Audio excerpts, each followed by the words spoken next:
Langsung saja di sini kita akan menguji tiga perbandingan. Yang pertama itu kita akan menguji perbandingan antara dua kelompok, yaitu numerik dan kategorik, yaitu dengan menggunakan independent simple test.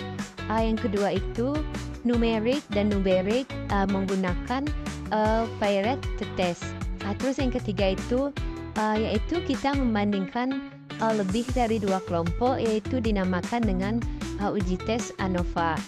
Nah, di sini kita udah punya data perusahaan yang akan memunculkan suatu produk minuman. Tetapi sebelum itu dimunculkan, terlebih dahulu perusahaan akan menguji rasanya itu dengan dilakukan oleh perempuan dan laki-laki. Jadi kita di sini akan menguji rata-rata nilai rasa dari laki-laki dan perempuan terhadap minuman yang akan dimunculkan oleh perusahaan. Nah, kemudian di sini kita blok dulu dari bagian nomor 1 sampai yang nomor terakhir. Nah, setelah selesai itu kita copy, kita masuk ke data SPSS-nya. Setelah itu kita paste di data view, yaitu paste with variable names. Di sini kode 1 yaitu untuk laki-laki dan perempuan. Saat ini kita uji, kita masuk ke analyze, yaitu compare mean, terus kita masuk ke means. Nah, yang rasanya, yang jenis kelamin kita pindahkan ke independen, terus yang rasanya kita pindahkan ke dependen, terus nah ini hasilnya. Untuk kita merubah kode 1 dan 2-nya, kita kembali ke data yang tadi, kita ke view variable, habis itu ke value.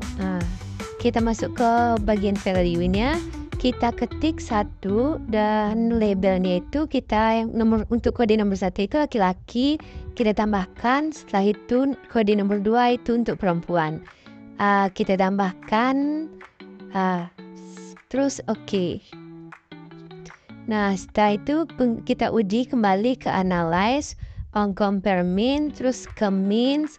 Nah, di sini kan udah semuanya, terus kita tinggal oke kan lagi. Nah, di sini kita akan melihat perubahannya, yaitu sudah ada tulisan laki-laki dan perempuannya untuk memudahkannya. Untuk perbandingan rasanya itu antara laki-laki dan perempuan itu tidak jauh beda. Dan untuk hasil yang signifikannya, kita harus menguji datanya ulang, yaitu kita masuk ke analyze, compare mean, terus kita masuk ke mean, terus dependent sample text. Nah, itu jenis kelaminnya kita masukkan ke bawah, terus yang rasanya kita pindahkan ke bagian yang atas, terus yang tanda tanyanya itu kita rubah menjadi data nomor 1 dan 2 sebagai kode laki-laki dan perempuan. Setelah itu continue dan oke. Nah, di sini kita sudah menemukan hasil yang signifikannya antara laki-laki dan perempuan, yaitu 0,539, yang artinya itu lebih besar dari 0,05. Artinya tidak ada perbedaan di sini. Nah, kemudian yang kedua itu kita akan menguji numerik dan numerik. Nah, di sini kita kembali lagi ke data yang tadi.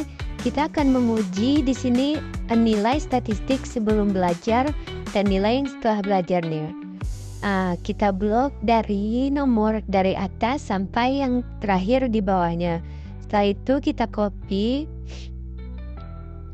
Nah, selesai kita copy, kita masuk lagi ke SPSS-nya.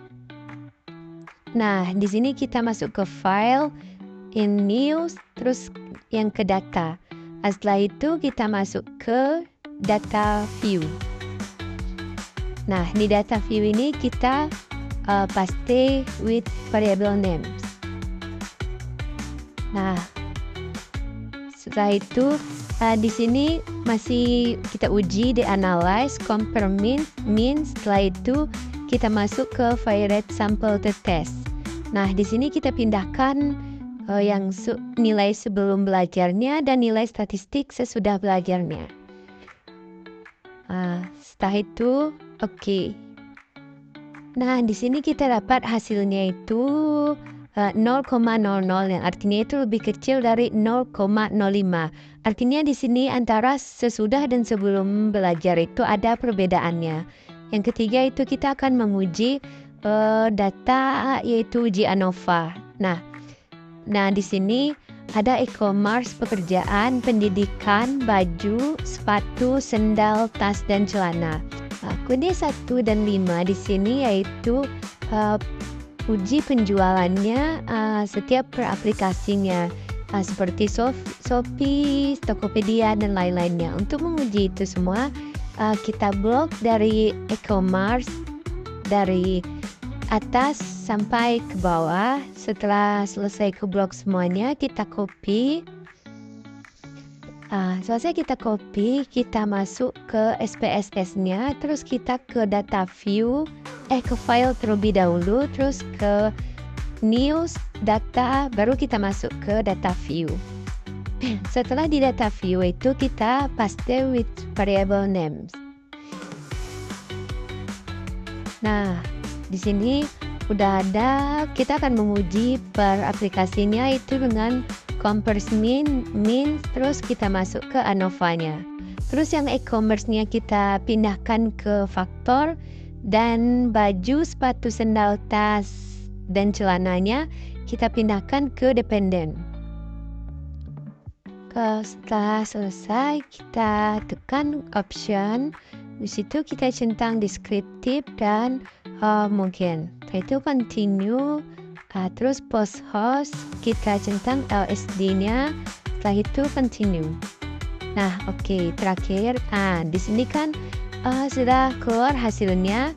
Tetapi masih terdapat kode 1, 2, 3, dan sampai 5 yang dimana itu tuh aplikasi penjualannya. Untuk menggantinya kepada Shopee dan lain-lainnya, kita akan mengujinya kembali kita masuk ke variable view, terus ke value. Nah, di value itu kita ganti yang kode nomor 1-nya itu menjadi Shopee. Kita tambahkan untuk kode yang kedua itu Tokopedia. Nah, tambahkan. Terus yang ketiga itu Lazada. Terus yang keempat yang keempat itu ada Bukalapak. Tambahkan lagi. Terus yang terakhir itu Blibli. Nah, kita tambahkan, terus sudah selesai semuanya. Oke. Nah, kita uji kembali itu ke analyze, compare min, terus kita masuk ke ANOVA-nya. Nah, di situ kita optionnya sudah kita centang semuanya tadi, terus continue, post host-nya tuh LSD-nya juga continue, selesai, terus oke. Nah, di sini yang tadinya 1 sampai 5 sekarang itu sudah Shopee, Tokopedia, dan lain-lainnya. Dan Shopee berada di tingkatan paling tinggi karena ada di angka 9. Nah, selanjutnya yaitu kita masuk ke display comparison. Nah, di sini kita akan melihat perbandingan e-commerce antara Shopee dan lain-lainnya, yaitu signifikannya ada di angka 0,969, yang artinya itu semuanya itu lebih besar daripada 0,5. Artinya tidak ada perbedaan antara semua e-commerce yang ada.